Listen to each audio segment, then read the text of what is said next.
Bonjour à tous, je suis très content de revenir vers vous avec cette nouvelle vidéo tuto sur un sujet où vous avez été nombreux à me solliciter, à m'envoyer des messages et demander des conseils, à savoir la garde d'objets pour nos disciplines de ring et de monde du ring. Il y a beaucoup à dire et à montrer sur ce sujet. Gestion des distances de sortie, optimiser la prise de décision, variation des approches, comment éviter la touchette pour le ring, ou l'introduction des accessoires ou de plusieurs hommes d'attaque pour le monde du ring.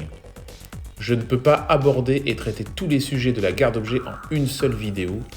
Alors, pour ce premier tuto concernant la garde d'objets, je vous propose que l'on démarre par les bases et que nous voyons ensemble comment démarrer cet exercice avec son chiot ou son jeune chien.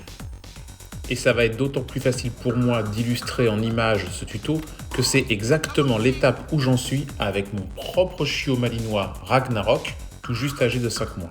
Ragnarok, vous avez pu déjà le découvrir lors d'une vidéo d'un de mes entraînements. Je vous mets le lien en description.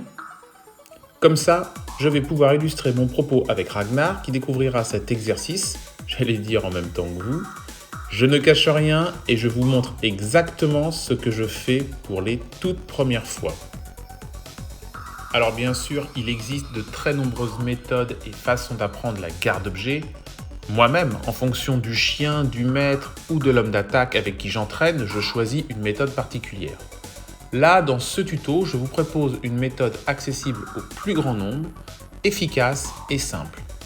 Simple d'un point de vue conceptuel, la compréhension de l'exercice, et organisationnel pour la mise en place de vos entraînements. Comme vous le savez, nos disciplines sont à la base des programmes de sélection, d'aptitude naturelle et de dressage de nos compagnons. Cela veut dire qu'il faut distinguer le côté sportif et réglementaire du côté esprit de l'exercice. Donc, il y a d'un côté la forme, c'est le côté réglementaire, comment poser l'objet, la distance de sortie du chien, le nombre de passages de l'homme d'attaque, les commandements que l'on peut utiliser, les pénalités, etc. Et de l'autre côté, le fond. C'est ce que vous m'entendez dire par esprit de l'exercice. C'est-à-dire que le chien garde l'objet réellement, qu'il se l'approprie et le protège. Et en fait, quand je démarre un chiot, je reproduis cette dichotomie forme-fond pour n'assembler que plus tard les deux pour préparer la compétition. Et donc, je travaille d'une part en obéissance pure, sans homme d'attaque, la familiarisation de l'objet, la mise en place pour déposer l'objet, la mise en place pour reprendre mon objet. Et ensuite, puis en parallèle, avec les copains au club, je travaille la partie dressage mordant avec ce même objet mais sans utiliser les mises en place. Car au début, avec l'homme d'attaque, on apprend l'esprit de l'exercice, on est dans le dressage pur de la garde d'objets. Et je ne veux pas parasiter cette imprégnation avec de l'obéissance inutile. Ok, alors maintenant, place à la pratique. Et nous démarrons en image avec Ragnar pour la première partie, la familiarisation avec l'objet à garder. Vous allez voir, c'est on ne peut plus simple. Tous les jours, pendant 5 minutes, pas plus, je vais avec mon chien chercher son objet et à chaque fois qu'il s'en approche, je le récompense, jusqu'à ce qu'il monte dessus. Au début, je trouve important ce contact avec les pattes de l'objet, même si plus tard, je peux être amené à changer de positionnement pour des questions tactiques et stratégiques. Mais bon, au début, je souhaite juste qu'il mette ses pattes sur l'objet. Et en répétant un petit peu tous les jours, je commence à intégrer progressivement des mises en place de dépôt de l'objet et de reprise, avec pourquoi pas l'introduction du signal sonore du juge, vous savez, la trompette. Et un des points importants, c'est le conditionnement de reprise. Je lui apprends que lorsque je mets ma main sur la poignée, il doit venir se mettre au pied. Là, ce que vous voyez à l'écran, c'est une vidéo de Ragnar après seulement 4 ou 5 entraînements que j'avais fait dans la semaine. Il ne connaissait absolument ni cet objet, ni le fait de monter sur quelque chose. Avec mon bébé, au début, comme vous pouvez le voir, il n'y a aucune contrainte, aucune obéissance, juste du jeu, du plaisir et un peu de conditionnement par la répétition. Et ensuite, je démarre avec l'homme d'attaque la deuxième partie de l'apprentissage, l'esprit de l'exercice, l'essence même de garder l'objet. Et c'est ce que nous voyons maintenant à l'écran avec mon ami Damien, qui sera le partenaire de Ragnarok pour sa toute première fois. Oui, vous avez bien entendu, je vous montre sans filtre la toute première fois. D'ailleurs, vous allez voir qu'il y a des tâtonnements et des ajustements de notre part dans l'approche, car nous aussi on découvre à ce moment-là Ragnarok, et qu'il faut s'adapter à son attitude. Il y a une grande part de feeling, de ressenti dans cet exercice. Et soyez bien en communication avec votre homme d'attaque pour vous ajuster. Alors, je vous rappelle que pour cette partie de l'apprentissage, je n'utilise pas les codes que j'ai travaillés précédemment. La seule chose que je transpose, c'est l'objet en lui-même, car c'était un des objectifs de la familiarisation, qu'il soit à l'aise et en confiance avec l'objet, mais pas de mise en place particulière. Le chiot doit avoir toute sa concentration et sa détermination sur l'homme d'attaque et l'apprentissage de la garde. Donc, quel concept expliquer au chien pour lui apprendre à garder l'objet ? Quelle ligne directrice allons-nous suivre pour lui enseigner l'esprit de l'exercice ? Le chien étant très territorial, je vous invite à travailler en premier lieu sur l'entrée de l'homme d'attaque dans un périmètre de sécurité à définir. Perso, j'utilise une distance d'1,50 m à peu près. Je le fais au feeling, rien de tracé au sol. C'est-à-dire que lorsque l'homme d'attaque s'approche à moins de 1,50 m, le chien a le droit d'intervenir. Le chien maintient l'homme d'attaque tant qu'il est immobile dans cette distance. Il n'y a pas de question de temps pour le retour à l'objet. Je vous rappelle, on ne regarde pas le côté règlement, mais esprit de l'exercice. Donc, le chien maintient l'homme d'attaque tant qu'il est immobile dans cette distance. Et dès que l'homme d'attaque cherche à s'en aller, le chien doit retourner à l'objet. Vous voyez, le concept est simple et facilement accessible pour le chien. L'homme d'attaque rentre dans la distance, je le saisis. Tant qu'il est immobile dans ce périmètre, je le maintiens. Dès qu'il bouge pour partir, je le lâche pour retourner à mon objet. Donc ça, c'est l'idée directrice de notre apprentissage de la garde au début. Je dis au début car plus tard, il faudra introduire la notion de l'objet en lui-même et la possible saisie de celui-ci par l'homme d'attaque. Mais pour le moment, on épure le concept car on est avec un jeune qui démarre et on reste sur une notion de distance. Au niveau équipement, pour démarrer, je vous conseille 2 choses pour vous et votre chien qui auront 2 actions différentes. Tout d'abord, une longe et un collier pour travailler la maîtrise du chien, le retenir avant l'arrivée de l'homme d'attaque et son retour à l'objet. Et une longe sur un harnais pour travailler la partie mordante et surtout le verrouillage de la bouche, car dans cet exercice, et c'est le seul exercice de notre programme, l'homme d'attaque est immobile pendant toute la phase de mordant. C'est à l'opposé de ce que l'on travaille sur les autres exercices. Pour une attaque, une fuite de recherche, le chien mord, l'homme d'attaque quand il bouge. Et l'homme d'attaque s'immobilise à la cessation. Là, pour la garde d'objet, c'est le contraire. L'homme d'attaque s'immobilise quand le chien mord et c'est son mouvement, pour repartir, qui déclenche la cessation du chien et son retour à l'objet. Il faut bien avoir ça en tête, c'est très important. Et d'ailleurs, il faut que l'homme d'attaque soit très appétant avant son entrée dans le périmètre pour motiver le jeune chien. Et dès que ce dernier le saisit, c'est grâce à votre longe sur le harnais et la tension sur cette dernière que vous maintiendrez le verrouillage du chien sur l'homme d'attaque immobile. Donc, vous l'aurez compris, pour le maître, c'est une question de gestion entre ces 2 longes. On travaille avec la longe sur le collier avant l'approche de l'homme d'attaque, lorsqu'il est loin. La longe sur le harnais, on la garde en main, mais elle est inactive, longe détendue.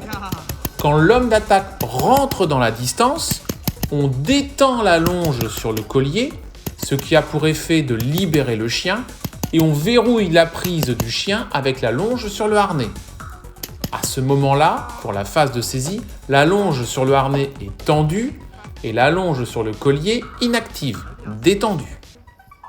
Et quand l'homme d'attaque va chercher à s'en aller, on détend la longe sur le harnais, sinon le chien va continuer son verrouillage, et on agit avec la longe sur le collier pour ramener le chien vers l'objet.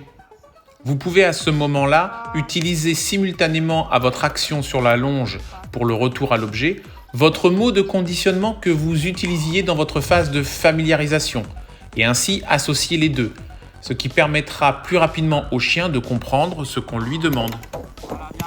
Ensuite, au niveau de votre positionnement géographique par rapport au chien et son objet, et celui de l'homme d'attaque, pour travailler sa garde, je vous invite à être toujours en opposition, en face de l'homme d'attaque avec le chien au milieu. Si l'homme d'attaque tourne, vous tournez également pour toujours lui faire face. Cela vous permet de bien maîtriser votre gestion et la manipulation des longes. Et idem pour l'homme d'attaque, vis-à-vis du chien et de son objet. Au début, le chien peut ne pas être sur son objet, vous savez, juste à côté ou même un peu décalé. Et à ce moment-là, l'homme d'attaque doit approcher en opposition, c'est-à-dire face au chien, avec l'objet entre les deux. Cela montre au chien que l'homme d'attaque se dirige vers son objet et intuitivement, cela incite le chien à venir le protéger et le couvrir. Ça, c'est très important, ce positionnement en opposition. Donc, je répète, le mettre toujours face à l'homme d'attaque, chien et objet entre les deux, et le maître suit l'homme d'attaque s'il tourne pour lui faire face. L'homme d'attaque toujours face au chien avec l'objet entre les deux, pour inciter ce dernier à le couvrir et à le surmonter, passer par-dessus pour aller le défendre. Et une autre petite précision, elle n'est pas obligatoire, mais j'aime bien le faire pour faciliter la compréhension de l'exercice pour le chiot. Quand il mord, je rapproche l'objet contre lui. Ce contact de l'objet lui permet de ressentir et associer l'idée du mordant de la garde avec l'objet. Et surtout, cela facilite au début le retour du chien à son objet quand l'homme d'attaque s'en va. Au début, privilégiez bien le plaisir du mordant. Comme je vous l'ai dit, on s'en fiche du temps réglementaire. D'abord, le plaisir du chien. Ce sera l'élément moteur de la construction de l'exercice. Là, on apprend le principe de la garde, pas l'aspect réglementaire d'un concours. Ensuite, soyez indulgent et ouvert aux réactions et attitudes de votre chien au début. Vous me voyez à l'écran, moi aussi avec Ragnar, je tâtonne un peu au début, c'est normal et ce n'est pas grave. Surtout, ne soyez pas trop dur, pas de méthode coercitive. Vaut mieux que le chien vous déborde un petit peu, soit un petit peu trop demandeur. Parce que si vous êtes trop dur, vous pourriez casser toute initiative du chien et ce serait rédhibitoire pour la suite de l'apprentissage.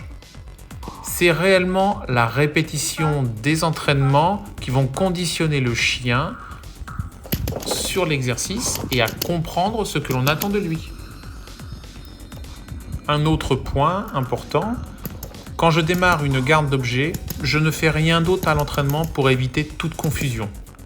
C'est-à-dire que, comme vous me voyez à l'écran, je fais une garde d'objet, et bien ce jour-là, je n'ai fait qu'une garde d'objet. Rien de plus. Parce que je ne veux pas que le chien confonde avec une conduite de recherche que j'ai déjà démarrée, avec une défense du maître, avec autre chose. Non, juste la garde d'objet. On vient, on fait la garde d'objet, et c'est tout. Voilà, et pour finir l'exercice, pareil, pas de conditionnement, on part un petit peu sur l'excitation, le focus sur l'homme d'attaque, on s'en fiche, il ne regarde pas trop l'objet, ce n'est pas le point le plus important.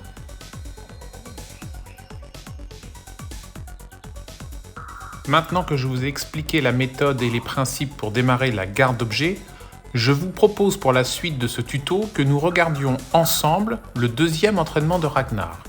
Et je vais essayer de commenter au fur et à mesure nos actions à Damien et à moi pour illustrer la façon de faire.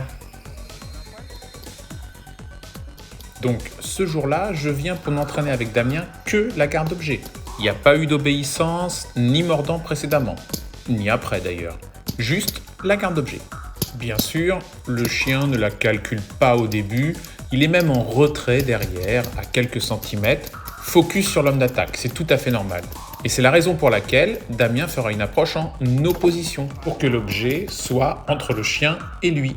Comme je vous l'ai dit dans le tuto, je rapproche l'objet pendant le mordant, pour que le chien soit en contact avec sa valise.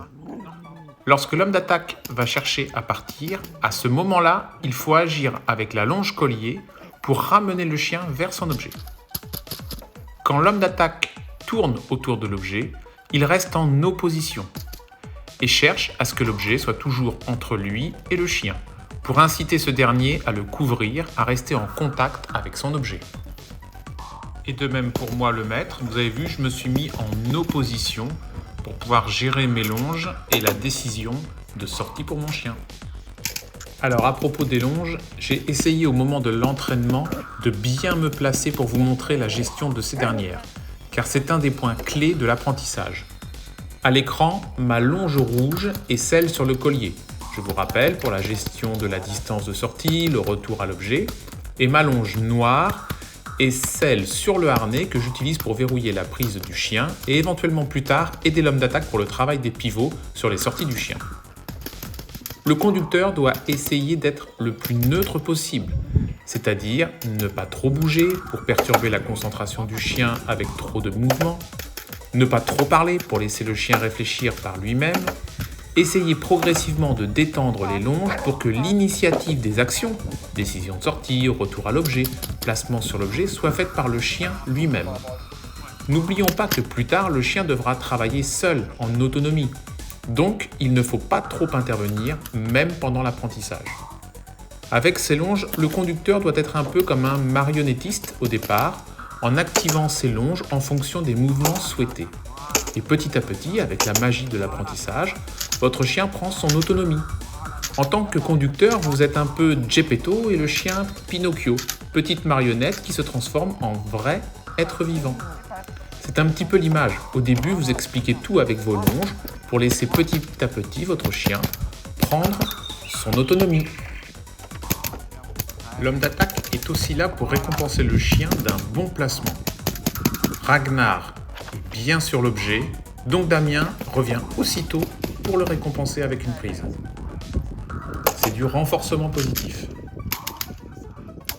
Là aussi, on voit que les temps de mordant sont plus longs que ce qui est autorisé en concours. Comme je vous l'ai dit, on ne se préoccupe pas du côté réglementaire de l'exercice. Seul compte, on va dire là, le plaisir du chien, son renforcement, sa compréhension de l'exercice.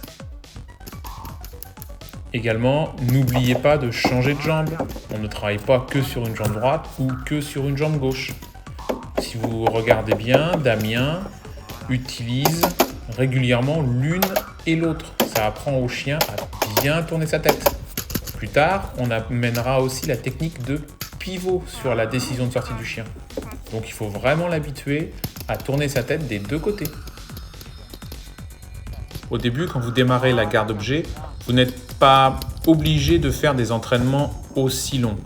Là, en fait, tout se passe bien, le chien est bien disponible, c'est pour ça que l'on continue, il est vraiment ouvert, il est à l'écoute, donc on est dans un moment de concentration idéal. Et également, ça me permet aussi de vous montrer un maximum de situations pour ce tuto, donc c'est pour ça que l'on continue. Mais rien n'empêche de faire un entraînement avec 2-3 passages.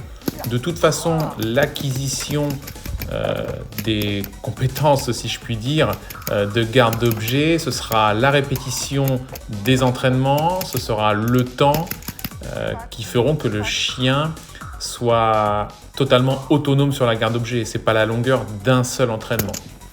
Donc surtout, si votre chien fatigue vite, si vous voyez qu'il s'embrouille un petit peu, vous arrêtez l'entraînement, n'hésitez pas à faire court et à répéter régulièrement. Là, c'est volontairement long aussi pour avoir une vidéo et multiplier des moments de dressage pour pouvoir bien vous expliquer, bien vous montrer comment on fait. J'en profite également pour vous dire que vous aurez l'occasion de voir l'évolution du chien, ce chien-là par exemple, Ragnar, sur la garde d'objet. Lorsque je ferai d'autres vidéos de ces entraînements, ce sera peut-être pas l'occasion d'un tuto spécial. Je pense que le prochain tuto sur une garde d'objet sera plus sur un cas concret, une technique bien particulière. Mais si vous voulez voir comment un chien évolue progressivement sur la garde d'objet, je vous invite à suivre les prochaines vidéos des entraînements de Ragnar. Je pense que ça vous montrera comment en très peu de temps le chien peut arriver à évoluer et à progresser et à voir aussi les petits détails que nous insérons dans l'entraînement pour son acquisition de l'autonomie. Le point le plus important, vous le verrez, c'est surtout la diminution de l'utilisation des longes pour que le chien agisse par lui-même, surtout sur la décision de sortie et le retour à l'objet. Idem, l'autre idée de progression, ce sera que l'homme d'attaque vienne de manière plus naturelle.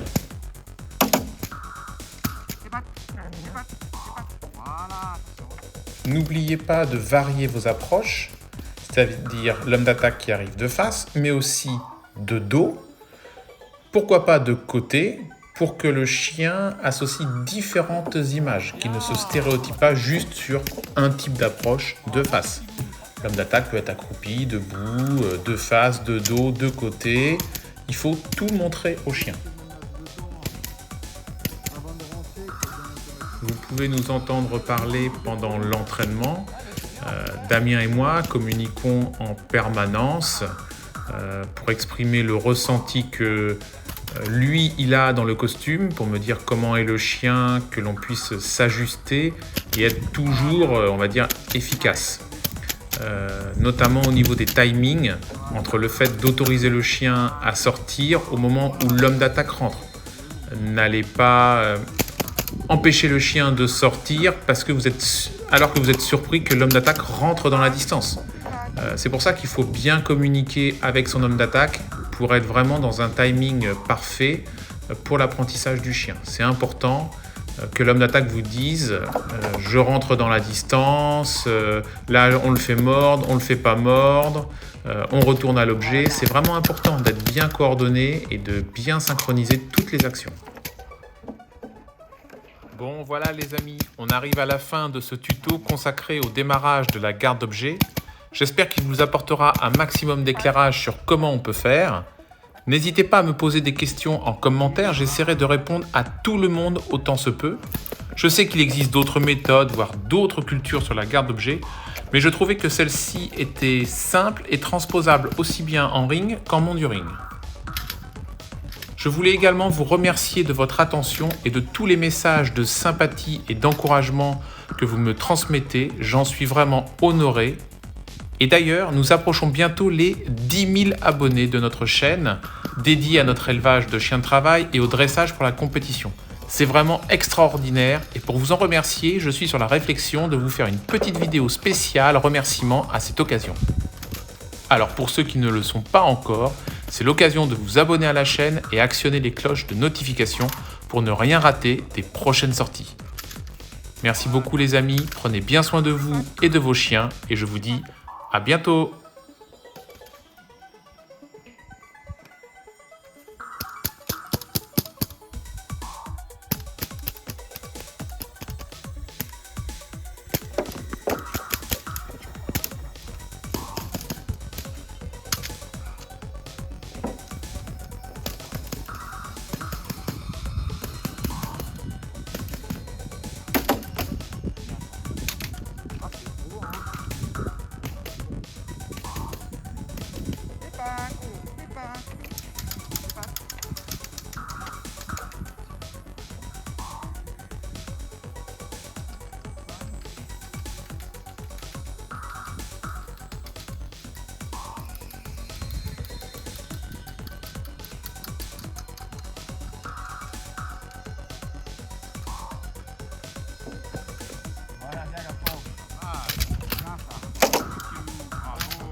Pas.